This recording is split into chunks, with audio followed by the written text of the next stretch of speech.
Eu, Paulo, vos digo que se vos deixar de circuncidar, Cristo de nada vos aproveitará. De novo, testifico a todo homem que se deixa circuncidar, que está obrigado a guardar toda a lei. De Cristo vos desligaste, vós que procurais justificar-vos na lei, da graça decaístes.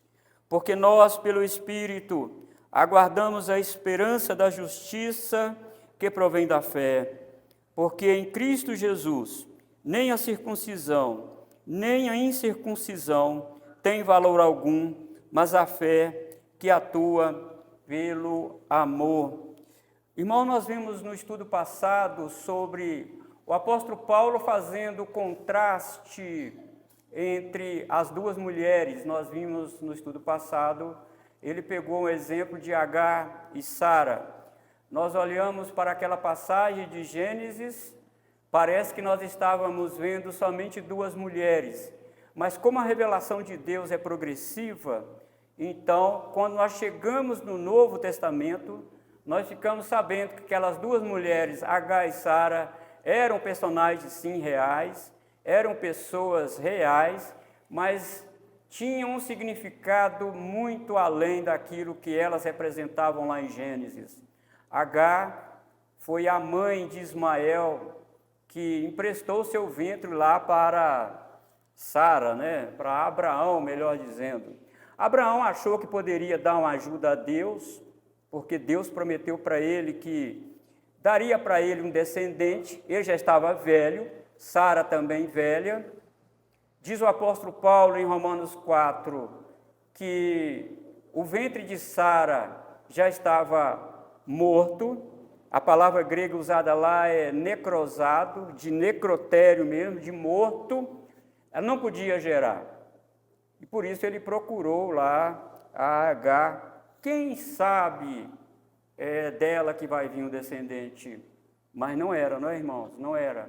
Então o apóstolo Paulo diz que Agar representa a Jerusalém de baixo, e enquanto Sara representa a Jerusalém de cima.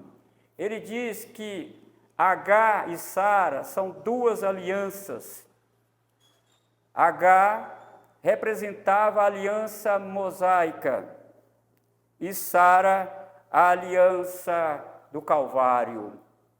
A diferença: Ismael nasceu de parto natural, enquanto Isaque nasceu de parto espiritual, para mostrar que a promessa do Senhor para ser cumprida, Deus não conhece obstáculo. Mesmo que Abraão estivesse velho, e Sara também, mesmo que o ventre de Sara estivesse já morto, todavia o Senhor foi lá e reavivou esse ventre de Sara, e na velhice ela teve um bebê. Eu imagino como que foi assim uma coisa espantosa para aquela época ainda, uma pessoa idosa, porque você lembra que em Gênesis capítulo 6, Deus reduziu a idade do homem, que era 500 anos, 400, 900, 800, 700, Deus reduziu a idade do homem para 120 anos. E então, 99 anos, 100 anos que Abraão tinha, ele estava velho já, muito velho. As forças já não estavam em atividade, mas Deus fez isso. Então, nós vimos isso no estudo passado. E nós vimos que o nascido de Agar era escravo, e quem nasce de escravo, escravo é, diz o apóstolo Paulo. E Isaque nasceu de Sara, que era a esposa legítima de Abraão. Então, ele é o filho da promessa. Isaque é o filho da promessa.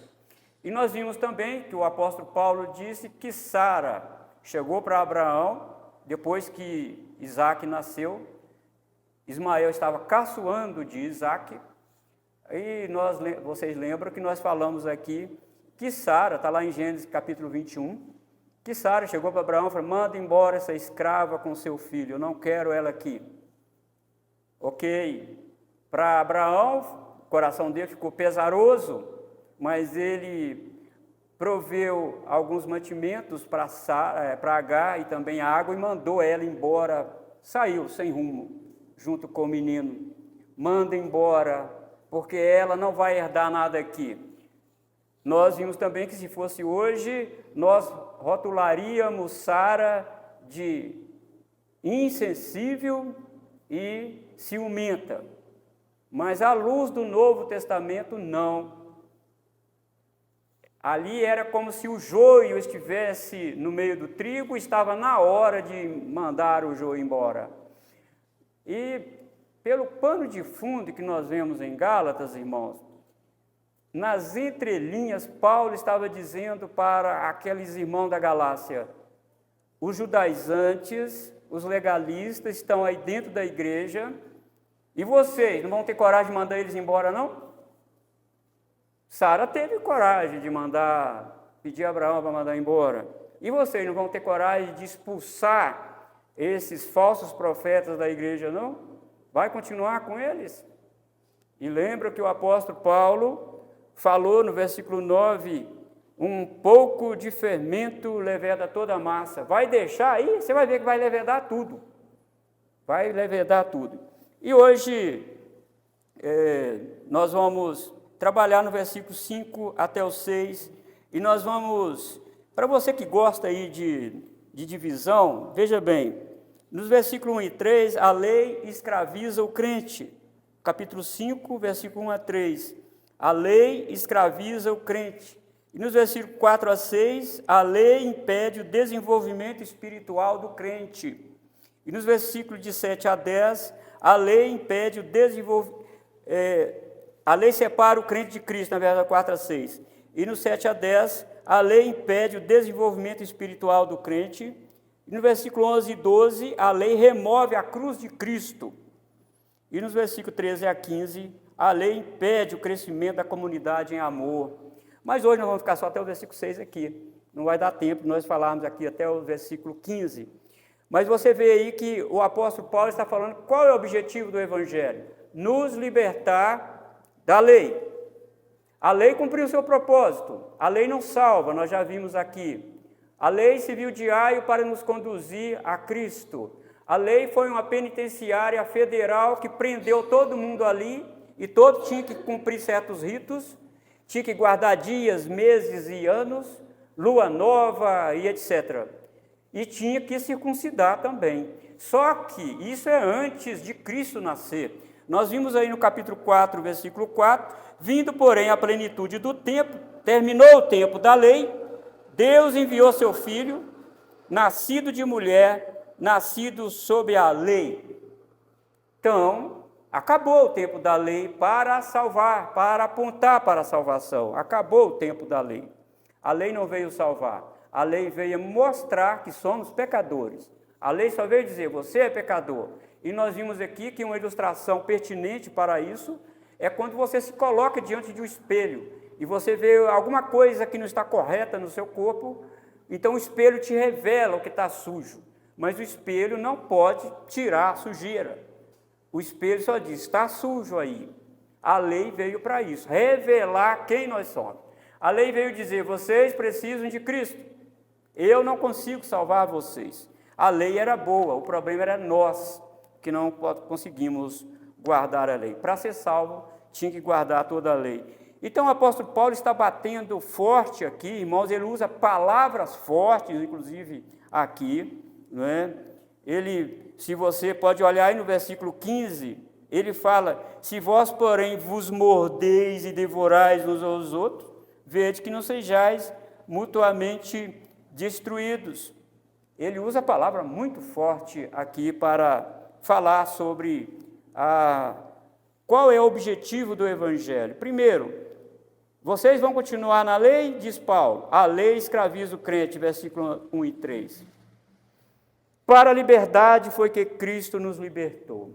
Eu gostei de uma definição de certo teólogo que disse: a verdadeira liberdade é viver como deveríamos e não como desejamos. Liberdade é você viver como nós devemos viver e não como nós desejamos viver. Porque se nós vivermos como desejamos, fazendo a nossa vontade, por exemplo, uma pessoa viciada em bebida alcoólica, ele deseja beber aquilo, ele é dominado por aquilo.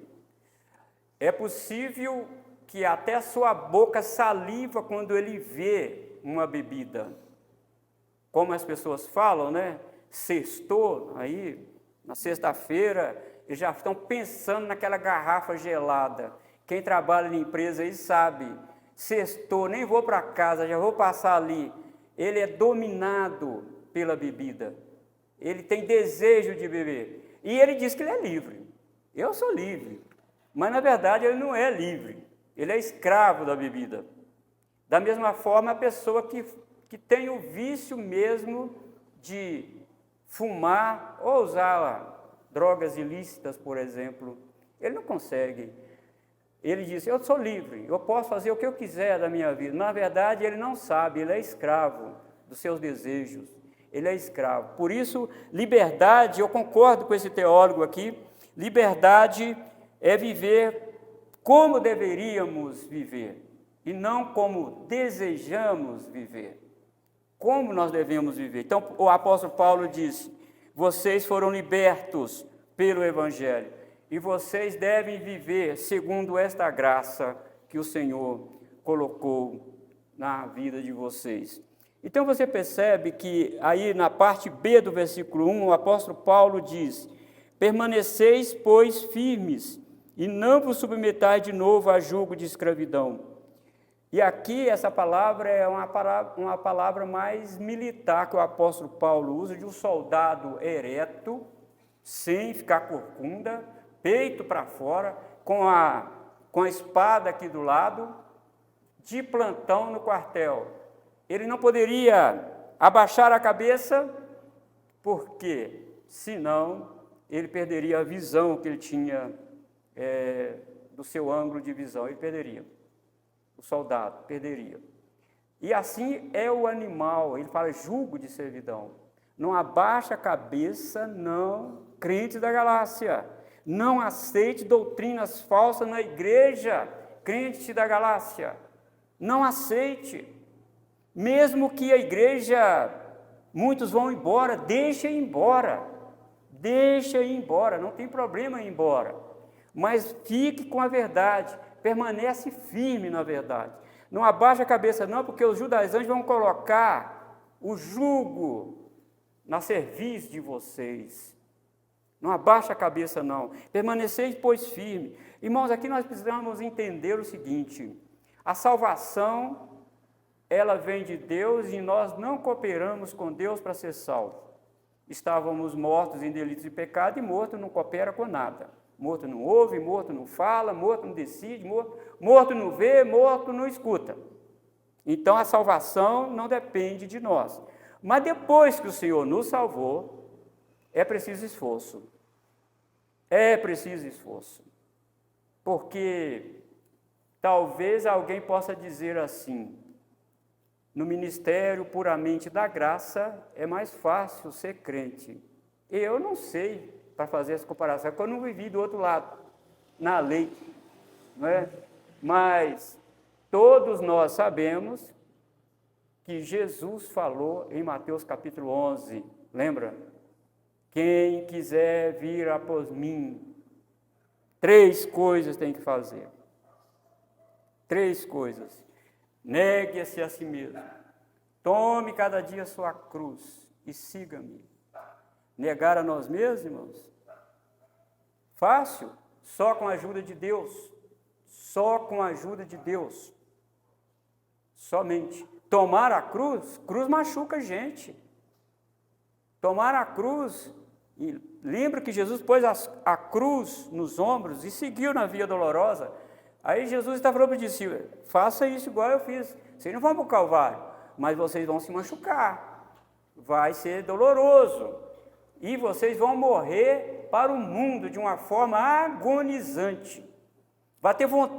Vai chegar um momento que vocês vão ter muita vontade de praticar isso, mas vocês têm que lutar contra isso. Por isso, o escritor aos Hebreus, no capítulo 2, versículo 1, ele estava escrevendo também para uma turma legalista lá, ele diz: por esta razão, importa que nos apeguemos com mais firmeza às verdades ouvidas, para que delas jamais nos desviemos. Irmãos, salvação é com Deus. E permanecer na salvação continua também com Deus. Só que agora nós temos que esforçar. Temos que esforçar. Porque não é fácil você negar a você mesmo, tomar a cruz e seguir a Jesus. Não é à toa que Jesus, olhando para os discípulos, no capítulo 9 de Lucas, no capítulo 9, versículo 62 de Lucas, ele diz: ninguém que, tendo posto a mão no arado, olha para trás, é apto para o reino de Deus. Quanta gente desistindo da fé, não é? Quanta gente.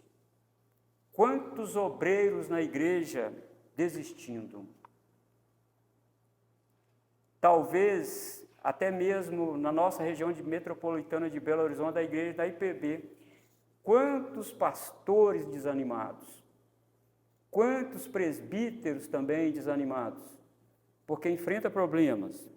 A artilharia do mal é pesada contra o oficial da igreja, é pesado. Mas quando a artilharia é pesada, a proteção do Senhor também é bem mais pesada. O Senhor protege aquele que Ele chama. Não protege do problema, mas às vezes no problema. Às vezes acontece problema sério com a gente, mas o Senhor sempre está presente conosco. Engraçado, irmãos, que nós precisamos olhar para estas verdades. Quanta gente desistindo. Permanece firme aí. Aí Paulo, versículo 2, o apóstolo Paulo diz: eu, Paulo, vos digo, que se vos deixar de circuncidar, Cristo de nada vos aproveitará. Parece que eles ainda não tinham circuncidado. O que eles estavam afirmando aqui, irmãos? Além do capítulo 4, versículo 10, que você pode dar uma olhada, o que acontecia lá com os judaizantes, porque tinha que guardar dias, meses, tempos e anos. Também, isso era um rito que tinha que guardar para ser salvo, segundo os judaizantes. Mas o ponto dos judaizantes não era só isso aqui, era a circuncisão. Tem que circuncidar, porque se não circuncidar, vocês não vão ser salvos. Aí o apóstolo Paulo fala que, ele usa um tom muito forte: eu, Paulo, vos digo, que se vos deixar de circuncidar, Cristo de nada vos aproveitará. Se alguém escolher, diz Paulo, se alguém escolher o caminho do esforço humano, do desempenho pessoal para ser salvo, você está abrindo mão da graça. Abrindo mão da graça. Você não vai conseguir. Porque se nós, irmãos, continuarmos com essa imposição legalista sobre a igreja, se continuar com essa imposição legalista sobre a igreja, como tem muitas aí, que você não pode fazer isso, você não pode fazer aquilo, não coma isso, não coma aquilo. Ok, para a saúde, ok, está tudo bem. Se for um mero costume da igreja, ok, está tudo bem. Mas se disser, se você fizer isso, você vai para o inferno, aí não. Aí é legalismo. Aí é imposição. Se ensinar isso, é ensino falso. É falso profeta. Por isso que o apóstolo Paulo aumenta o tom aqui dizendo: se vocês deixarem, vocês ainda não deixaram, mas vocês estão a ponto de ceder para eles, de achar que precisa circuncidar para ser salvo. Olha o tom forte do apóstolo Paulo no versículo 12. Nós vamos chegar lá no outro estudo ainda. Olha o tom forte dele. Tomara até se mutilasse os que vos incitam à rebeldia. Aí no versículo 3, o apóstolo Paulo vai reiterar o que ele falou no versículo 2. De novo testifico a todo homem que se deixa circuncidar, que está obrigado a guardar toda a lei. Tem que guardar. A circuncisão fazia parte do rito da lei. Não vale fazer uma coisa só na lei, tem que fazer tudo para ser salvo. Tem alguém que consegue fazer tudo para ser salvo? Não. E o que acontece com aquele que quebrava a lei? Morria. 2 ou 3 testemunhas já era suficiente para levar aquela pessoa para a morte. Por isso que o apóstolo Paulo está dizendo, vocês não podem ceder para essa circuncisão, porque dessa circuncisão vem outra coisa que eles vão exigir de vocês, e vocês vão se tornar escravos. E é para a liberdade que Cristo libertou vocês. Eu estou até repensando, sabe, irmãos, a maneira que às vezes eu estou lidando com certas coisas aqui na igreja. Por que eu estou falando isso? Porque acho que eu não devo ficar cobrando tanto dos irmãos para vir à igreja no domingo. Isso é uma tragédia, não é? Isso é triste, o pastor precisar falar que para vir à igreja no domingo. Isso é muito triste. E se a pessoa vem porque o pastor chamou, o pastor falou, que ligação essa pessoa tem com Cristo? E a responsabilidade? Não é? E eu estou também até repensando para a escola bíblica dominical. Olha, querem vir? Venham. Não querem? Não venham. Porque parece que eu estou impondo uma situação, né, na igreja. E eu estava refletindo essa semana ao ler esse texto, e talvez o meu coração esteja me enganando, mas eu penso que Deus falou isso no meu coração. Repense isso, porque não compensa ficar chamando as pessoas para vir à igreja no domingo. Né? Todo mundo sabe da sua responsabilidade, né? Todo mundo sabe que precisa, que não tem jeito de crescer na graça e no conhecimento fora da comunhão da igreja. Tem jeito não, tem não. E um membro, Paulo comparou a igreja como o corpo, a anatomia do corpo, que tem membros, um ligado ao outro. Como que nós vamos viver como membro desligado? Então eu estou repensando isso, sabe, irmãos? Estou orando ao Senhor também por isso, porque se existem outras igrejas que impõem certos ritos e normas para a igreja, para os crentes, e isso é legalismo, e parece que eu estou caminhando para uma imposição, né?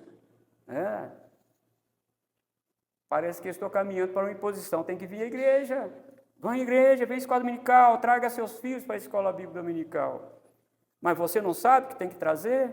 Você não sabe que tem que estar aqui? Ou você está esperando o que deste mundo, não é?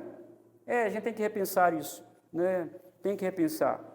Então, o apóstolo Paulo disse, olha, se vocês circuncidar, vocês estão obrigados a guardar toda a lei.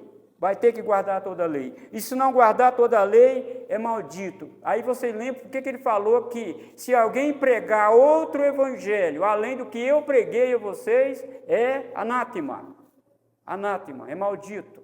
Se alguém... E de novo ele fala, mesmo se um anjo vindo do céu pregar outro evangelho, além do que eu preguei, é maldito, é anátema, não creia. Por isso que tem que guardar toda a lei, porque se não guardar toda a lei, é maldito. É nesse sentido, sabe, irmãos? Porque se quer ser salvo pelo desempenho pessoal, tem que abrir mão da graça.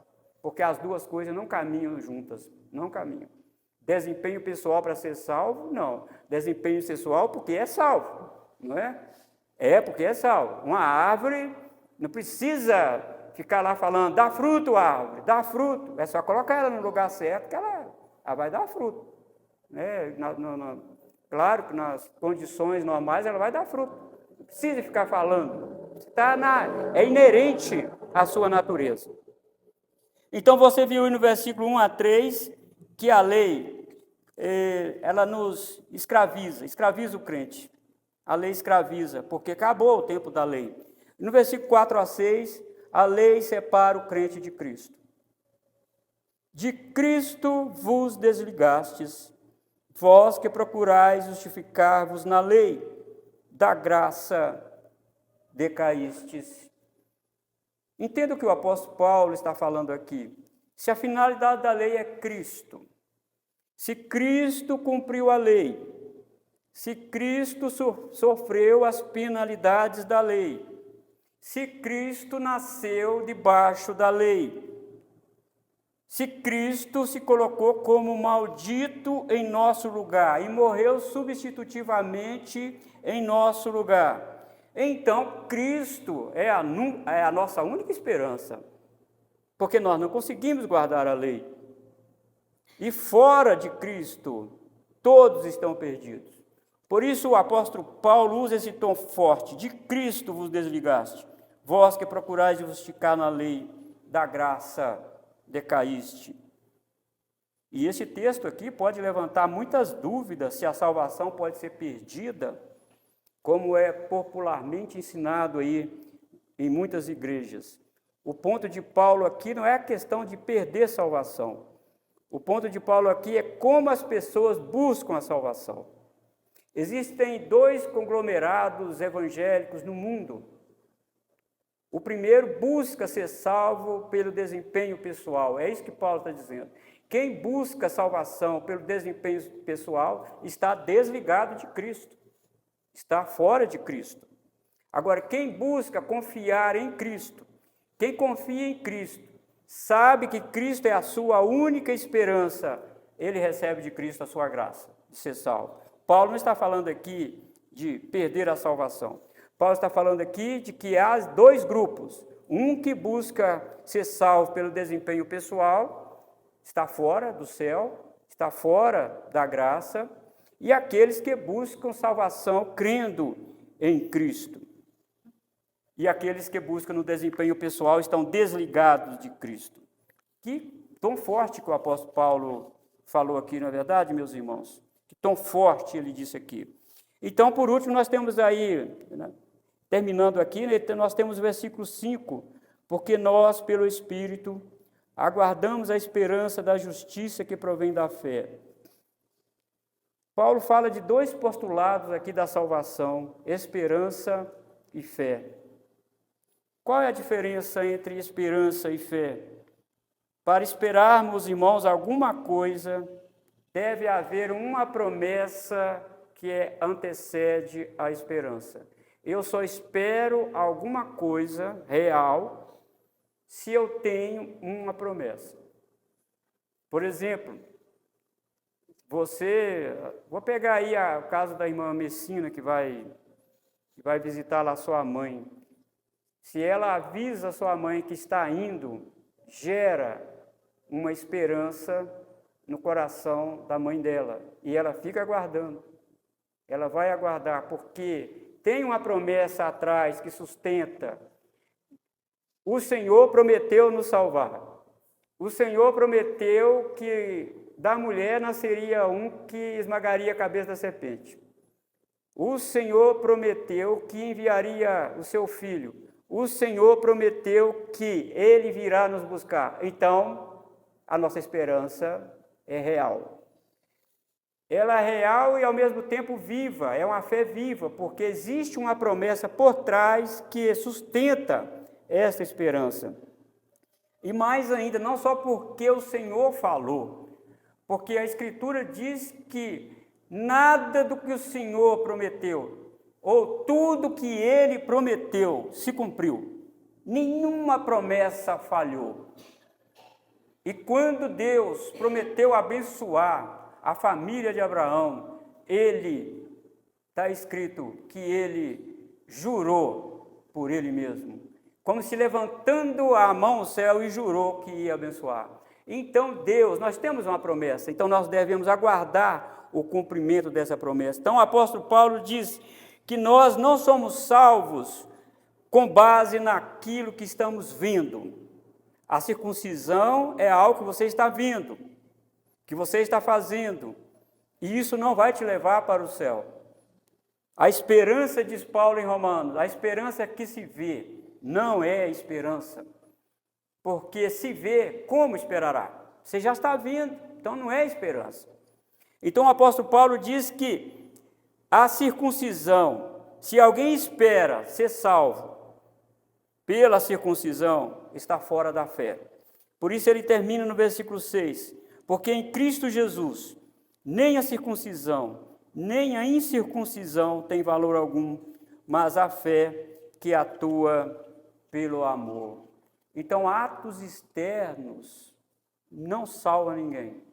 O que eu faço externamente não me salva, mas o que Cristo fez dentro de mim me salva. A salvação, o evangelho é não o que eu faço. Eu falei isso no capítulo 1, vocês lembram? A salvação não é o que eu faço, é o que Cristo fez por mim. Isso é salvação. Isso é o evangelho. Porque quando se prega que você tem que fazer algo, você tem que praticar boas obras para ser salvo, isso não é o evangelho. Isso aí é legalismo e essas pessoas certamente vão dar conta diante de Deus por aquilo que eles estão ensinando. O amor opera dentro do terreno da fé e da esperança. Então, nós vimos aqui, irmãos, por que o apóstolo Paulo usou esse tom tão forte aqui? Porque até mesmo hoje há muita gente dentro da igreja escrava de ritos religiosos, escravos. Eu só vou dar um exemplo aqui de escravidão legalista, não é? É um assunto bastante, praticamente eu estou um pouco sozinho nisso no presbitério, mas eu tenho compromisso com a palavra de Deus. Por exemplo, uma imposição sobre os crentes de dar dízimo, porque se não der dízimo, você vai dar dízimo em outro lugar. Não é? Uma imposição. Não, eu não dou dízimo por imposição. Eu não contribuo na igreja por imposição. Eu contribuo na igreja porque o Senhor já me abençoou, uai. Ele já me abençoou, aí eu contribuo. É com amor, é com liberalidade, é com generosidade. Porque se é imposição, tem que ser, então é legalismo, uai. Então é legalismo. Não, nós contribuímos porque amamos o Senhor, amamos a sua obra, nós queremos ver o evangelho se expandir, nós queremos construir o nosso novo templo, nós queremos ir à frente, nós queremos levar o evangelho, nós temos que pagar o que nós temos aqui sobre as nossas obrigações. Nós fazemos isso porque amamos a Jesus. Porque se não for por amor, irmãos, está perdendo tempo aí. Está perdendo tempo. Deus não aceita esse negócio de eu vou dar porque o meu nome não vai aparecer lá. Então, dá nada. Fica para você, é melhor. É melhor ficar para você. Porque você tem esse pensamento. Não, eu amo Jesus. Eu sou grato a Jesus. Então, eu vou fazer. Não é porque meu nome vai aparecer, não vai aparecer. Não é porque a igreja precisa. Não é nada disso. É porque você ama Jesus. Jesus te salvou. E a salvação, irmão, não é no blá, blá, blá. A salvação é obra. Você diz que ama Jesus, não é só falando. Você diz que ama Jesus praticando boas obras. E contribuir com generosidade, com liberalidade e com proporcionalidade faz parte. Por isso que o apóstolo Paulo, em 1 Tessalonicenses, ele fala sobre 3 evidências de uma pessoa salva, né? Fé operosa, fé que trabalha, amor abnegado, amor que não pensa só nele, amor abnegado e firmeza na esperança.